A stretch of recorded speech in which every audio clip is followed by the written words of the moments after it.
ಈ ವಿಡಿಯೋದಲ್ಲಿ ಹಿರಿಯರು ಮತ್ತು ಹುಲಕೊಪ್ಪ ಸ್ವಾಮಿಗಳು ಇವರುಗಳು ಜಾತ್ರೆಯ ಪೂರ್ವಸಿದ್ಧತೆಯನ್ನು ಹೇಗೆ ಕೈಗೊಂಡರು ಎಂದು ಪೂರ್ಣ ವಿವರಣೆ ಕೊಡಲಾಗಿದೆ. ಎಲ್ಲ ಸೇರ್ಕೊಂಡು ಕೊಟ್ಟು ಬಂದ್ರಿ ಅವರು 7-8 ವರ್ಷದಿಂದ ದೇವಿ ಮೂರ್ತಿ ಮಾಡಿಸ್ಬೇಕು, ದೇವಿ ಮೂರ್ತಿ ತಯಾರಾತ್ರಿ. ಆಮೇಲೆ ಜಾತ್ರೆ ಮಾಡ್ಬೇಕು, ಹೆಂಗೆ ಮಾಡೋದು ಅಂತ ತಿಳ್ಕೊಂಡು ನಮ್ಮ ಕಡೆ ಅಂತೂ ಹಣ ಇಲ್ಲ, ಜನ ಇಲ್ಲ, ಕಡಿಮೆ ಐತಿ, ಸಾಕಷ್ಟು ಹಾಕಿಬಿಟ್ಟೇವಿ. ಮುಂದೇನು ಮಾಡೋದು ತಿಳಿದಂಗೆ ಆಗಿಬಿಟ್ಟೈತ್ರಿ. ದೇವಿ ಅಂತೂ ತಯಾರಾಗೈತಿ. ಆ ದೇವಿ ಮೂರ್ತಿ ತೊಗೊಂಡು ಹೋಗ್ತೀವೋ ಇಲ್ಲ ಅಂತ ಕೇಳ್ತಾರಂತವ್ರು ಬಡಿಗೆರು ಮಾಡಿದವರು. ತೊಗೊಂಡು ಹೋಗಿಲ್ಲ ಬೇರೆ ಕಡೆ ಮಾರ್ಕೊಟ್ಬಿಡ್ತೇವೆ ನಾವು, ಹೆಂಗೆ ಮಾಡ್ತೀರಿ ಅಂತ ಇಷ್ಟಂಟ ಹೇಳಿದ್ರಕೈತಿ. ಆ ರೀತಿಯೊಳಗೆ ನಮ್ಮ ಕಡೆ ಬಂದು ಹೇಳ್ಕೊಳಕತ್ತೀರಿ, ಏನಿಲ್ಲ ರೀ ದೇವಿ ತೊಗೊಂಡು ಬಂದು ನಿಮ್ಮ ಕಡೆಯಿಂದ ಅಭಿಷೇಕ ಮಾಡಿಸಿ ಅಷ್ಟೇ ನೀರು ಸುನ್ಸಿ ಡೇ ಮಾಡಿಬಿಡ್ತೀವಿ, ಅಷ್ಟು ಮಾಡೋಣ ಬರ್ರಿ ಅಂತಂದು. ಬ್ಯಾಟ್ರಿ ಹೆಂಗೆ ಮಾಡೋಕ್ಕಾಗಿಲ್ಲ, ನಾವು ಮಾಡೋದು ಸಿಗಲ್ಲ, ನಮ್ಗಿಂತ ದೊಡ್ಡ ದುಡ್ಕೊಳ್ಬೇಕು ಅದಕ್ಕೆ. ಅವ್ರ ಹತ್ತಿರ ಹೋಗೋಣ, ಅವ್ರು ಹೇಳಿದೆ ಮಾಡೋಣ, ಸಂಕ್ಷಿಪ್ತ ಹಾಕಲಕ್ಕೆ ಮಾಡೋಣ ಅಂತ ಪದ್ಧತಿ ಮಾಡ್ಬೇಕಾಕೈತಿ. ನಾವು ಮಾಡಬೇಕಲ್ಲ, ದೊಡ್ಡ ಪಟ್ಟದಿರು ಬೇಕು ಅಂತೇಳಿ ಕಲೆಕ್ಟಿಗೆ ಹೋದಿರು. ಅವರು ಕೂಡ ಇದಕ್ಕೆ ಹೇಳಿದ್ರು, ಏನಿಲ್ಲ ಅಮ್ಮನ ಕಡೆ ಹೇಳ್ಕೊಡ್ರಿ, ಆ ದೇವಿ ಕಡೆ ಹೇಳ್ಕೊಡ್ರಿ, ಯಾಕೆಲ್ಲ ಸರಿ ಮಾಡ್ತಾಳೆ. ನೀವು ಮೊದಲು ಭಕ್ತಿ ಆಗಲಿ, ಭಕ್ತಿ ಬಂತಂಗೆ ಶಕ್ತಿ ಬರ್ತೈತಿ, ಶಕ್ತಿ ಜೊತೆಗೆ ಮುಕ್ತಿ ತಾಣ ಬರ್ತೈತಿ. ನೀವು ಮೊದಲೇ ಗುರುಗಳು ಏನೋ ಮಾಡ್ಬೇಕಂದ್ರೆ ಸಹಿತ ಗುರುಗಳ ಆಶೀರ್ವಾದ ಬೇಕು. ಗುರುಗಳ ಆಶೀರ್ವಾದ ಜೊತೆಗೆ ಅವ್ರು ಹೇಳ್ದಂಗೆ ಕೇಳ್ಕೊಂಡು ಹೋಗ್ತಿರ್ಬೇಕು. ಗುರುವಿನ ಮೇಲೆ ನಂಬಿಕೆ ಇಡ್ರಿ, ಗುರುಗಳು ಹೇಳ್ದಂಗೆ ಮಾಡಿರಿ ಅಂತ ನಮ್ಮನ್ನು ತೋರಿಸಿದ್ರು ಅವರು. ಅವ್ರು ಹೇಳ್ದಂಗೆ ಮಾಡ್ಕೊಂಡು ಹಗಲಾಗ ಬರೋಕ್ಕಾಗಿಲ್ಲ, ಅವ್ರು ಕರ್ಕೊಂಡು ಮಾಡಿ ನಾನು ಲಾಸ್ಟ್ ಬರ್ತೇನೆ ಅಂತ ಹೇಳಿದ್ರಿ. ಆ ರೀತಿ ಮಾಡ್ಕೊಂಡ್ರಿ. ಹೆಂಗೆ ಮಾಡಪ್ಪ ಏನು ಮಾಡಪ್ಪ ಸಾಕಷ್ಟು ಇಲ್ಲೆಲ್ಲ ಮೊದಲು ಜಡುಗಿ ಹಾಕಿ ನೀವು ಇಲ್ಲ ಅನ್ನಕ್ಕೆ ಹೋಗ್ಬೇಡ್ರಿ, ಐತಿ ಎಲ್ಲ ಕೊಡ್ತಾರ, ನೀವು ಬಾಯ್ಬಿಟ್ಟು ಕೇಳೋಂಗೆ ಮಾಡಿರಿ. ಬಾಯ್ಬಿಟ್ಟು ಕೇಳ್ಕೊಂಡು ಕೇಳ್ದಾಗ ಕೊಡ್ತಾರೆ, 10 ಬಿಟ್ರೆ 5 ಕೊಡ್ತಾರೆ, 2 ಕೊಡ್ತಾರೆ, ಕೇಳೋದು ಮಾಡಿರಿ. ಮೊದಲು ಅಭಿಮಾನ ಬಿಟ್ಟು ಕೇಳೋದು ಮಾಡಬೇಕು ಅಂತ ಹೇಳಿದ್ರಿ, ಹೌದಲ್ರಿ? ಇದಿದ್ದು ಹೌದಲ್ಲ? ಮತ್ತೆ ನಾನು ಸ್ವತಃ ಅನುಭವ ಆಗಿದ್ದೇನೆ. ನಾನು 30 ವರ್ಷದಿಂದ ವೈದ್ಯಕ ಮಾಡಾಕತ್ತೀನಿ. ಅದ್ರ ಕೂಡ ಇಷ್ಟು ಅನುಭವ ನನಗೆ ಯಾವಾಗಿಲ್ಲ. ಸ್ವತಃ ಅನುಭವಿಸಿದ್ರಿ. ಹೆಂಗಪ್ಪ ನನಗಂತೂ ಗೊತ್ತಿಲ್ಲ, ನೀವೆಲ್ಲ ಎಲ್ಲ ಸೇರಿ ಬಂದ್ರಿ ಅವರು, ನಮ್ಗೆ ಗೊತ್ತಿಲ್ಲ, ನೀವು ಹೇಳ್ದಂಗೆ ಮಾಡ್ತೀವಿ, ನೀವಷ್ಟು ಸಾಕು ನಮಗೆ. ಬೇರೆ ಸಂಬಳ ಕರ್ಕೊಂಬಂದ್ರೆ ಕೊಡಾಕಂಗಿಲ್ಲ ನಮಗೆ, ಅವ್ರು ಮೇಂಟೈನ್ ಮಾಡೋಕ್ಕಾಗಿಲ್ಲ, ನೀವೊಬ್ರು ಸಾಕು ನಮ್ಗೆ ಹೇಳಿದ್ರಿ. ನಾನು ಹಂಗೆ ಮಾಡಕ್ಕೆ ಬರಂಗಿಲ್ಲಪ್ಪ, ದೊಡ್ಡ ಸಂಬಳ ಕಡೆ ಹೋಗೋಣ, ಅವ್ರು ಹೇಳಿದ್ರೆ ಮಾಡೋಣ ಅಂತ ಹೋದ್ವಿ.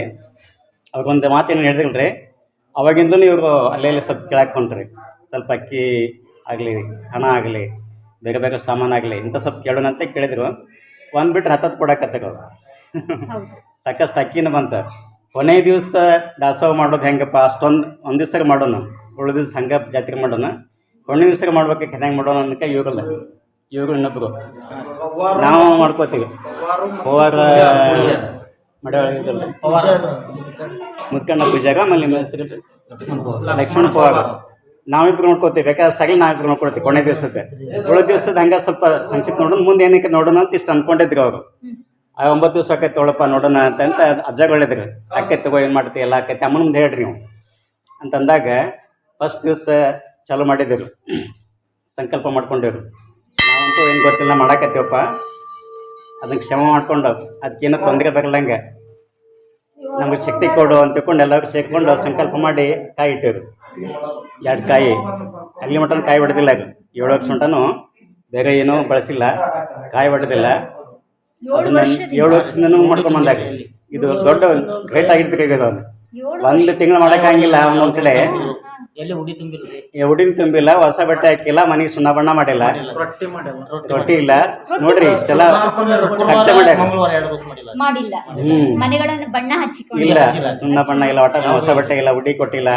ಒಂದ್ ವೇಳೆ ಅನಿವಾರ್ಯ ಬಂದೈತಿ ಮಾಡ್ಬೇಕು ಅಂತ ಬಂದ್ರೂ ಕೂಡ ಬೇಗ ಹಳ್ಳಿಗೆ ಹೋಗಿ ಮದುವೆ ಇದಾಗ್ಲಿ, ಕಡೆಗೆ ಮೆಚೂರ್ಡ್ ಆದಾಗ್ಲಿ ಇಲ್ಲ, ಒಂದ್ ವೇಳೆ ಮೆಚೂರ್ಡ್ ಆಗಿದ್ದು ಇಂಥವೆಲ್ಲ ಮಾಡ್ಬೇಕಂದ್ರೂ ಕೂಡ ಉಳ್ಕೊಪ್ಪಕ್ಕಾಗಲಿ ಬೇಗ ಹಳ್ಳಿಗೆ ಹೋಗಿ ಅಷ್ಟು ಸಂಕ್ಷಿಪ್ತ ಮಾಡ್ಕೊಂಡ್ ಬರೋದು. ಅದನ್ನಾಗ ಅವಕಾಶ ಕೊಟ್ಟರು ನಾವೇ, ಮತ್ತೆ ಬಿಡೋಕ್ಕಾಗಿಲ್ಲ, ಸ್ವಲ್ಪ ಅಷ್ಟು ಮಾಡ್ಬೇಕಾಗೈತಿ, ಬೇರೆ ಕಡೆ ಮಾಡ್ರಿ ಅಂತೇಳಿ ಅಷ್ಟು ಕಟ್ಟು ಭಯ ಭಕ್ತಿ ಮಾಡ್ಕೊಂಡು ಬಂದ್ರಿ. ಆಗೋ ತನಕ ಅನ್ನೋಕ್ಕಿಂತ ನಾವು ಬೇಗ ಆಗಲಿ, ಇದೆಲ್ಲ ಆಗ್ಬೇಕಂದ್ರೆ ಬೇಗ ಆಗಲಿ ಅನ್ಕೊಂಡು ಉದ್ದೇಶಕ್ಕೆ ಮಾಡ್ಕೊಂಡ್ ಬಂದ್ರಿ. ಕೊನೆಗೆ ಇಷ್ಟು ಮಾಡ್ಬೇಕಂತ ಮಾಡಿದ್ವಲ್ರಿ. ಮತ್ತು ಹುಲ್ಕೊಪ್ಪ ದ್ಯಾಮಮ್ಮ ಜಾತ್ರೆ ಬರುತ್ತೆ, ಅವಾಗ ನಾವು ಮಾಡ್ಬೇಕಂತ ಒಂದು ವರ್ಷ ಅದು ಮಾಡ್ಕೊಂತ ಈ ಜಾತ್ರೆ ಆಗಲಿ ಅನ್ನೋ ಉದ್ದೇಶಕ್ಕೆ ಗೊತ್ತಿಲ್ಲ, ಅದು ಮುಂದಕ್ಕೆ ಬಿಡ್ತೀರಿ. ಏನೋ ತೊಂದರೆ ಬಂದು ಮುಂದಿನ ಮಾಡೋಣ ಅಂತ ಮಾಡಾಕತ್ರಿ. ಅದು ಮಾಡೋದ್ರ ಉದ್ದೇಶಕ್ಕೆ ಅಂತಂದ್ರೆ ಆ ಡೇಟಿಗೆ ಫಿಕ್ಸ್ ಮಾಡಿರ್ತೀರಿ. ಅದನ್ನು ಹುಲ್ಕೊಪ್ಪ ದ್ಯಾಮವ್ವನ ಜಾತ್ರೆ ಈ 18ನೇ ತಾರೀಕು 4ನೇ ತಿಂಗಳದಾಗ ಮಾಡಬೇಕು ಅಂತ ಫಿಕ್ಸ್ ಮಾಡ್ಕೊಂಡಿದ್ದು ಮೊದಲೇ. ಮಾಡಿದ್ದು ಇನ್ನೂ ಅವ್ರ ತೊಂದರೆ ಏನೇನು ಬಂದು ಬೇಡ ಪೈಸೆಲ್ಲ ತೊಂದರೆ ಭಾಳ ಬಂದವ, ಪೀಕ್ನೂ ಬಂದಿಲ್ಲ. ಮತ್ತು ಬಣ್ಣದವ್ರ ದ್ಯಾಮವ್ವನ ಜಾತ್ರೆ ಮಾಡ್ಬೇಕು ಅನ್ನಕತ್ತಾಗ ಮೊದಲು ಅದನ್ನ ಮಾಡೋಣ, ನಾವು ಮುಂದಿನ ವರ್ಷ ಮಾಡೋಣ ಅಂದ್ಕೊಂಡ್ರಲ್ರಿ. ಆ ಡೇಟಿಗೆ ಇದು ಜಾತ್ರೆ ಆಯ್ತು ನೋಡ್ರಿ. ಸರಿ ಸರಿ ಇದಾಗಕ್ಕೆ ತಾನೇ ಅಮ್ಮನೇ ಮಾಡ್ಕೊಂಡು ಹಾಕ್ಬಾರ್ದು, ಸೃಷ್ಟಿ ಮಾಡ್ಕೊಂಡಾಳ ಅದನ್ನ. ಸರಿ ಸರಿ ಅಷ್ಟಂತೂ ಆಯ್ತು, ಡೇಟ್ ಫಿಕ್ಸ್ ಆಯ್ತು. ಮತ್ತು ಇನ್ನೂ ಹಣನೂ ಇಲ್ಲ, ಸಾಕಷ್ಟು ವ್ಯವಸ್ಥೆ ಮಾಡ್ಕೊಳಕತ್ತೆ, ಹೆಂಗೆ ಮಾಡೋಣ ಮತ್ತು ನಳಕತ್ರಿ ಅವರು. ಆಮೇಲೆ 4ನೇ ತಾರೀಕಿಗೆ ಅಂಕಿ ಹಾಕಿದ್ರು. ಅಂದ್ರೆ 3 ಶುಕ್ರವಾರ 2 ಮಂಗಳವಾರ ಒಟ್ಟು 5 ವಾರ ಆಗೋ ರೀತಿಯೊಳಗೆ ಸಂಕಲ್ಪ ಮಾಡ್ಕೊಂಡು ಅಂಕಿ ಹಾಕಿದ್ರು. ಅಂದ್ರೆ ಆ 4ನೇ ತಾರೀಕಿಗೆ ಮಾಡಿದರೆ 18ಕ್ಕೆ 5 ವಾರ ಆಗಬೇಕು. ಆ ರೀತಿ ಒಂದು ಸಂಕಲ್ಪ ಮಾಡಿಕೊಂಡು 4ನೇ ತಾರೀಕು ಚಾಲು ಮಾಡಿದರು. ಅವತ್ತೊಂದು ಸ್ವಲ್ಪ ಏನೋ ಪ್ರಸಾದ ಮಾಡಿದರು, 2 kg 5 kg ಸಿಗ ಅಷ್ಟು ಮಾಡಿ ಕೈ ಪ್ರಸಾದ ಕೈ ಕೊಡೋ ಮಾಡಿದರು. ಇಷ್ಟು ಮಾಡ್ರೆ ಸಾಕಪ್ಪ ಅಂದ್ಕೊಂಡಿವ್ರಿ. ಇಷ್ಟಂತ ಮಾಡೋಣ, ಒಂದನೇ ದಿವಸ ಇಬ್ಬರು ಮಾಡ್ತೇವೆ ಅಂದಾರೆ ಪ್ರಸಾದ ನೋಡೋಣ ಅಂತೇಳಿ ಮಾಡ್ಕೊಂಡಿವ್ರಿ. ಆಮೇಲೆ 9 ದಿವಸ ಹೋಯ್ತು ರೀ. ಮತ್ತೆ 4ನೇ ತಾರೀಕು ಹೋಗಿಂದ ಎಷ್ಟು 9ನೇ ತಾರೀಕಿಗೆ ಮತ್ತು ಶುಕ್ರವಾರ, ಅಲ್ಲಿಂದ 9 ದಿವಸ ರೀ. ಶುಕ್ರವಾರ ದಿವಸ ಪೂಜೆ ಮಾಡಿದ್ದೀವಿ. ಮೊದಲಿನ ಹಳೆ ಮೂರ್ತಿನ ಮಾಡೋ ಪದ್ಧತಿ ಮಾಡಿ ಅವನು ಸಂಕಲ್ಪ ಮಾಡ್ಕೊಂಡು ಅವನು ಸ್ಥಾಪನೆ ಮಾಡಿ ಹೊಸ ಮೂರ್ತಿ ಬಂದಮೇಲೆ ಆ ಕಳೆ ಜೀವಕಳೆಯನ್ನು ಕೊಟ್ಟು ದುಡ್ಡುಗಳು ಹೇಳಿದಾಗ ಅದನ್ನು ಮಾಡಿದರು. ಮಾಡ್ಕೊಂಡಾದ್ಮೇಲೆ ಅವತ್ತು ಸ್ವಲ್ಪ ಪ್ರಸಾದ ಮಾಡೋದು ಮಾಡಿದ್ರು. 5 kg ಅಷ್ಟೇ ಮಾಡೋಣ, 5 kg ಅಷ್ಟು ನಾವು ಇದ್ದಷ್ಟು ದಿನಕ್ಕೆ ಪ್ರಸಾದ ಮಾಡೋದು ಮಾಡಿದ್ರಿ. ಅವತ್ತು ಸ್ಟಾರ್ಟ್ ಆಗಿದ್ರೆ 9 ದಿವಸದ ಮಟನ್ ಆದ್ರೂ ಕೂಡ ಇನ್ನೂ ಅಷ್ಟು ಆಗೋಷ್ಟೇ ಹೆಸರು ಇದೆ. ಇನ್ನೂ 9 ದಿವಸ ಬಿಟ್ಟು ಹೆಚ್ಚಿಗೆ ಆಗ್ಬೋದು, ಅಷ್ಟು ಹೊಡೆದ. ಇದೊಂದು ದೊಡ್ಡ ಗುರುವಿನ ಮೇಲೆ ನಮ್ಗೆ ಇಟ್ಟಿದ್ದೊಂದು ಕಾರಣ ಇದು. ಅವಾಗ ಹೇಳಿಕೆ ಕೊಟ್ಟಿದ್ದೆ, ಮೊದಲು ಜೋಳಿಗೆ ಹಾಕ್ರಿ ನೀವು ಕೇಳ್ರಿ, ಬಾಯ್ ಬಿಟ್ಟು ಕೇಳ್ರಿ, ಕೊಡ್ಲಿ ಬಿಡ್ಲಿ ನೀವು ಕೇಳ್ತಾರ ಸುತ್ತ ಹಳ್ಳೆಲ್ಲ ಅಡ್ಡಾಡ್ರಿ. 2-3 ದಿವಸ ಯಾಕಂತಂದ್ರೆ ಸಾಕಷ್ಟು 18 ದಿವಸ ಆಗೋಷ್ಟು ಕೊಡ್ತೀರಿ. ಆಮೇಲೆ 9 ದಿವಸನೂ ಮಾಡಿ ಇನ್ನೂ ಅಷ್ಟು ಆಗೋಷ್ಟು ಐತ್ರಿ.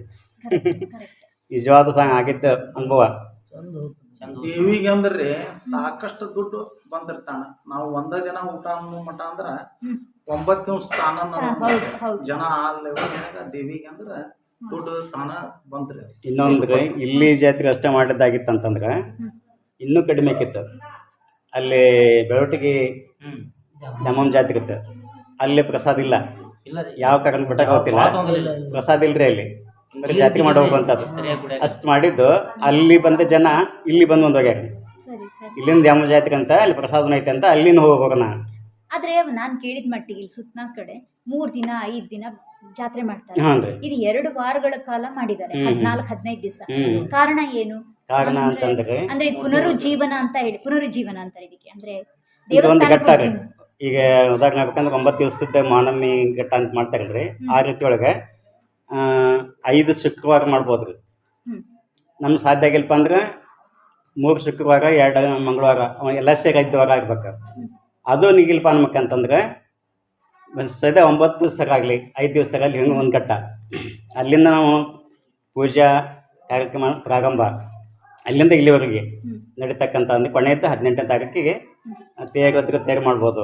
ಕೊನೆಗೆ ನಾವು ಅಭಿಷೇಕ ಮಾಡಿ ಉಡಿ ತುಂಬಿ ಹರಿಜಾತ್ರೆ ಅಂತ ಮಾಡ್ಬೋದು. ಈ ರೀತಿ ಒಳಗೆ ಒಂದು ನಮ್ದು ಹೆಂಗೆ ಪದ್ಧತಿ ಒಳಗಲ್ಲ ಆ ರೀತಿ ಮಾಡಬೇಕು ಅನ್ನೋಂಥದ್ದು. ಅಷ್ಟಾದ್ಮೇಲೂ ಕೂಡ 18ನೇ ತಾರೀಕಿಗೆ ಮುಗಿತಲ್ರಿ, ಅದಾದ್ಮೇಲೆ 9 ದಿವಸ ಮತ್ತೆ ಅಲ್ಲಿಂದ ಇಲ್ಲಿ ಮಟ್ಟ, ಇವತ್ತಿಂದ ಮಟ್ಟ 9 ದಿವಸ ಮತ್ತೆ. ಇವತ್ತು ಉಡಿ ತುಂಬಿ ಬರೀ ಒಂದು ಉಡಿಯಷ್ಟು ಮಾಡಿ ಒಂದು ದೇವರಿಗೆ ಆಗುವಷ್ಟು ಇವ್ರ ಮನ್ಯಾಗ ಅಡುಗೆ ಮಾಡಿಸ್ಬೇಕಂತೇಳಿ ಒಂದು ಮುಟ್ಟಿಗೆ ಅಕ್ಕಿ ಹಾಕಿ ಏನೋ ಇದ್ದಿದ್ದು ಒಂದು ಅಮ್ಮಗೆ ದೇವ್ರು ಅಷ್ಟಕ್ಕಷ್ಟೇ ನೈವೇದ್ಯ ಅಷ್ಟೇ ಮಾಡ್ಬೇಕಂತ ಮಾಡಿದ್ದು. ನಿನ್ನೆ ರಾತ್ರಿ ಮಟನೂ ಅಷ್ಟು ಮಾಡ್ಕೊಂಡಿದ್ರಿ. ಇವತ್ತು ಬೆಳಗ್ಗೆ ಮತ್ತೆ ಸಾಕಷ್ಟು ಐತಿ ಮಾಡಿಬಿಡೋಣಲ್ಲ, ಯಾಕೆ ಹೇಳಿದ್ರು ಒಂದು ಸ್ವಲ್ಪ ಏನು ಮಾಡೋಣ ನಿಂತು ಮಾಡೋದಿಲ್ಲ ಬಿಡ್ರಿ, ಸಾಕಷ್ಟು ಸಂಬಂಧ ಐತಿ ಮಾಡೋದಿಲ್ಲ ಅಂತಂದ್ರೆ ಯಾಕಾಗೋದಿಲ್ಲ ಅಂತೇಳಿ ಪುಣ್ಯ ಇಷ್ಟ ಮಾಡ್ತೀರಲ್ಲ ಅದನ್ನ ಮಿಸ್ ಮಾಡಬೇಡ್ರಿ ಅಂತ ಹೇಳಿದ್ರು. ಬೆಳಗ್ಗೆ ಅಂತ ಮತ್ತೊಂದಿಷ್ಟು ಮಾಡಕತ್ತಾರೆ. ಐತಿ ಇಲ್ಲ ಅಂತ ಕಾಮನ ಬೇರೆ ಐತೆ ಐತೆ ಇಲ್ಲಿ ಯಾಕೆ ಬಿಡ್ಬೇಕು? ಪೂಜೆ ಅಷ್ಟ ಆಗಬಾರ್ದು. ಮೊದಲು ಗುರುಗಳತ್ರ ಹೇಳ್ತಿದ್ರಿ, ಪೂಜೆ ಅಷ್ಟ ಮಾಡಿ ಉಪವಾಸ ಆಗಬಾರ್ದು, ಪ್ರಸಾದನ ಆಗ್ಬೇಕಾದ್ರ ಜೊತೆಗೆ. ದ್ಯಾಮನಕೊಪ್ಪ ಅಜ್ಜರು ಕೂಡ ಅಲ್ಲಿ ಮಾನಮಿಯೊಳಗೆ ಪುರಾಣ ನಾವು ಹೇಳ್ತಿರ್ತಾರೆ. ದ್ಯಾಮನ ಗುಡಿ ಒಳಗೆ ಬೆಳಗ್ಗೆ ಅಭಿಷೇಕ ಮಾಡ್ರಿ ಅಂತ ಹೇಳಿ ದೇವಿಗೆ ಅಭಿಷೇಕ ಮಾಡಿ ಹಂಗೆ ನಾವು ಮನೆಗೆ ಹೋಗ್ಬಿಡ್ತಿದ್ದರು. ಪೂಜೆ ಆದ್ಮೇಲೆ ಪ್ರಸಾದ ಹಾಕ್ಬೇಕು. ನೀವು ಜನರಿಗೆ ಮಾಡೋಕ್ಕಾಗಿಲ್ಲ ಅಂದ್ರೆ ಗುರುಗಳ ಹೆಸರಿಗೆ ಮಾಡಿಸ್ಬೇಕು. ಕರೆಕ್ಟ್. ಉಪವಾಸ ಹೋಗ್ಬಾರ್ದು ಸ್ವಾಮಿಗಳು. ಪ್ರಸಾದ ತಾಂಬೂಲ ದಕ್ಷಿಣೆ ಅದಿರ್ಬೇಕು. ಏಟ್ರೆ ಕೊಡಲಿ ನೀವು ಅಷ್ಟು ಆಗಬೇಕು ಅಂತ. ಆಮೇಲೆ ಸ್ವಾಮಿಗಳಿಗೆ ಇಷ್ಟ ಮಾಡಾಕತ್ತಾರೆ. ನಮಗೆ ಸಿಗನ್ಸ್ಲಿಲ್ಲ ಅದು. ಏಟ್ರಾಗಲಿ ಇಷ್ಟಿದ್ದ ಒಂದಿಗಷ್ಟು ಮಾಡೋಣ, ಹೊರಗಿನಾಗ ಬೇಡ ಹೋಗ್ಲಿ, ಇಲ್ಲಿದ್ದಾಗಷ್ಟು ಮಾಡೋಣ ಅಂತ ಮಾಡಾಕತ್ತೀರಿ. ದೊಡ್ಡದಾಕೋತ ಹೋಗ್ತೀರಿ ಅದು. ಹಂಗೆ ಅಲ್ಲಿ ವಿನಿಯೋಗ ಆಗ್ತೈತಿ, ದಾಸೋಹ ಐತಿ, ವಿನಿಯೋಗ ಆಕೈತಿ ಅಂದ್ರೆ 10 ಮಂದಿ ಕೊಡ್ತಿರ್ತಾರೆ. ತೊಗೊಂಡು ಬರೋದು ಎಲ್ಲರೂ ಇಡೋದು ಮಾಡೋದು ಕಾಯಿ ಇಡೋದು ಮಾಡೋಕೆ ಯಾರು ಕೊಡಂಗಿಲ್ಲ ರೀ. 10 ಕೊಡ್ಬೇಕು, 2 ರೂಪಾಯಿ ಕೊಡ್ತಾರೆ. 2 ರೂಪಾಯಿ ಕೊಡೋಕೆ ಕೊಡೋಗಪ್ಪ ಅಮ್ಮ ಅಂತ ಹೇಳ್ತಾರೆ. ಅದು ವಿನಿಯೋಗ ಆಕೈತಿ ಅಂತಂದ್ರೆ 10 ಕೊಡ್ಬೇಕಂತ ಮನಸ್ಸಿದ್ದ 100 ರೂಪಾಯಿ ಕೊಡ್ತಾನೆ. ಆ ರೀತಿ ಒಳಗಿದೆ. ನಮ್ಗೆ ಪಕ್ಕ ಅನುಭವ ಆಯ್ತು ಇವಾಗ. ಅಂದ್ರೆ ಕೊನೆ 2 ದಿನ ಇವ್ರು ಸೇವಾ ಮಾಡಿದ್ರಾ? ಅನ್ಕೊಂಡಿದ್ರಿ ಎಲ್ಲಿ ಯಾವತ್ತೂ ಆಗ್ಲಿಲ್ಲಪ್ಪ ಅಂದ್ರೆ ಕೊನೆ ದಿವಸ ನಾವು ಮಾಡ್ತೇವೆ. ನಾವು ಬೇಕಾದ ಬರಲಿ ಅದ್ ನಾವು ಖರ್ಚು ನೋಡ್ಕೊಳ್ತೇವೆ. ಮಾಡಗಟ್ಟೆ ಕಿರಣ್ ಕೇಳಿದ್ರು ಅವರು, ಯಾಕಾಗಲ್ಪ ಅಂತ. ಅದು ಒಳ್ಳೆ ಮನಸ್ಸಿಂದ ಮೇಂಟೈನ್ ಮಾಡಕ್ ಆಗ್ತೈತಿ ಇಲ್ಲ ಅನ್ನೋ ಉದ್ದೇಶ ಮಾಡ್ಕೊಂಡು ಒಟ್ಟು ಎಣ್ಣೆ ಮಾಡನ್ಪ ಖರ್ಚು ನಾವು ಕೊಡ್ತೇವೆ ಅಂತ ಇರ್ಬೇಕು ಅಂದ್ರೆ ಅವ್ರಿಗೆ ನಿಂತು ಮಾಡಕ್ ಆಗಂಗಿಲ್ಲ. ನೀವೆಲ್ಲ ಅದನ್ನ ಮಾಡ್ತೀಗ ಅಂತೇಳಿ ಅಷ್ಟ ಕೊನೆ ದಿವ್ಸ ಮಾಡೋಣಪ್ಪ ಅಂತ ಅನ್ಕೊಂಡಿದ್ದು. 9 ದಿವಸ ಆ ರೀತಿ ಆತ್ರಿ.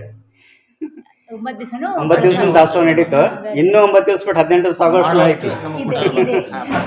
ಆ ಸ್ಥಿತಿದನ್ನ ಮತ್ತೆ ಇಡೋದಕ್ಕೆ ಇವತ್ತೊಂದ್ ದಿವ್ಸ ಮಾಡ್ಬಿಡೋ ಅಂತ ಮಾಡಕತ್ತೀರಿ. ಇವತ್ತು ಆಗಿದ್ದು ನಿನ್ನೆ ಮಟ್ಟ ಅದನ್ನ ಮಾಡಕ್ ಆಗ್ಬಿಡಪ್ಪ, ಸುಮ್ಮನೆ 2 kg ಸಿಗ ಮಾಡ್ಬಿಟ್ಟು ಅಂತ ಮಾಡ್ಕೊಂಡಿದ್ರಿ.